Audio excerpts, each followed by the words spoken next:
Felo i atu talafoa Radio Samoa le nei tae au, alo mai o tala o le nei fo i asolua.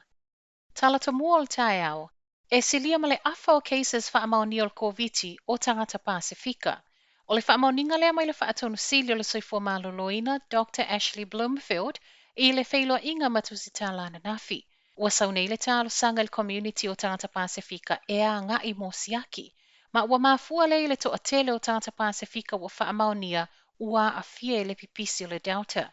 I saunoanga se tasi o sui longa o lo ngafa matangata Pasefika le vaenga le soifua Maloloina, Dr. Colin Tuki Tonga i tala ale Herod, ua whaatupula ia le toatele o tangata ua aafia, ma o ilatou na awai le sauninga e silia ma le 5 se lau tangata na whaia, ale Ecclesia Assembly of God Church of Samoa i whavaunai au kilani saute. I saunoanga Tuki Tonga o lo o whaawawo na whaopopo tangata aafia, ma o le ngaio i ngā vave lava o le anga i mosiaki ina ia vave i loa i le tūlanga ono la matia i ainga pe le ai foi. I reporti al soifo Malolo ina e o mai le taimi na tu ufaata se italo tae au, e le ngata ua aafia tangata lotu, ai whaapia i le tolu o cases wha amaunia wa mawe Wellingtone, ma o lo o whaawau peo na ngā luluel matanga luenga i sa i lia i lato o ta ua contacts, po oe e iaiso o tanga. Ua whaalua ina i fo i tuku i tonga saunoanga le whaatonu sili, i whainu mera ua whaamawina ina iaso wa mawai, o le 50% o positive cases a aukilani o tangata Pasefika,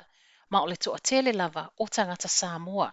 Ripotia le Herald, e le i whaingo fia le soifo Maloloina ona whaalawi loa ma whaamaoti whaasilasilanga, pe ta ua whaalawa i tele o tangata Pasefika, pe whaailoa o le community a Samoa, pe tai, o le whaataua o le silafia le community ua aafia ina ia mawhai ai o nanga i mosiaki, lea ua whaailoa ai. Ua whaatumau ina pele iai o Niu Sila atoa i tapu o le lapataiga vaega wha. O le whaiunga le alkapeneta ua whailo mai, o Niu Sila atoa se ia o atu le toitasi le minute le pōlas whareile nei, a o aukilani e whaawau se ia o le pōlas o lua o le vai aso fou, le aso muli muli fo i leo au kuso. O le awa ule le asfarele nei e toa ilo ai le Malolo a sanga o lapataiga mo vaenga umo Niu Sila, a o aukilani o le awa ule le asonga fu o le vai aso a sau. Sau norta mai ta palemene Jacinda Ardern, o lo iai lava fesili le o mawhaiona tali le Delta o lo whiangai nei ma le community, ma e mo o miai le toi wha au popo aso a o wha awau so e suenga. O lapata i foi Jacinda i leono wha awau ona wha atetele o le Delta o lo pipisi, ma a fia i le community. Ua Taofia mo se taimi le Tumau awanoa mo nofoaga faanofoesea, ma fua i le pepese le Delta o lo iai. O le pona whaamauti no mai e matanga luenga o pisinisi, le o lo vaia nofoaga faanofoesea. Ua Taofia nei mo se taimi le Tumau bookings ma ua le ai fo i se awanoa i nei nofoaga.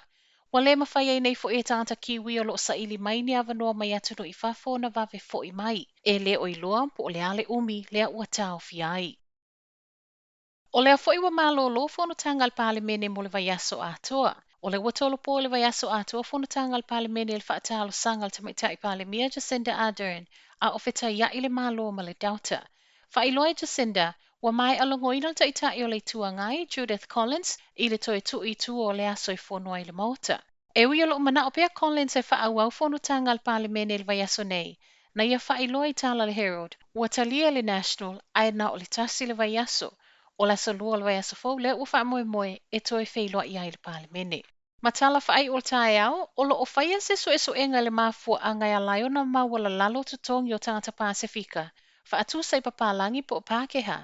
O le esenga ua whaamawina, 2.5% si le tutongi o li i papalagi nai lota mai tai Pasefika. Ai 2.5% mawala loi tutongi o li i Pasefika.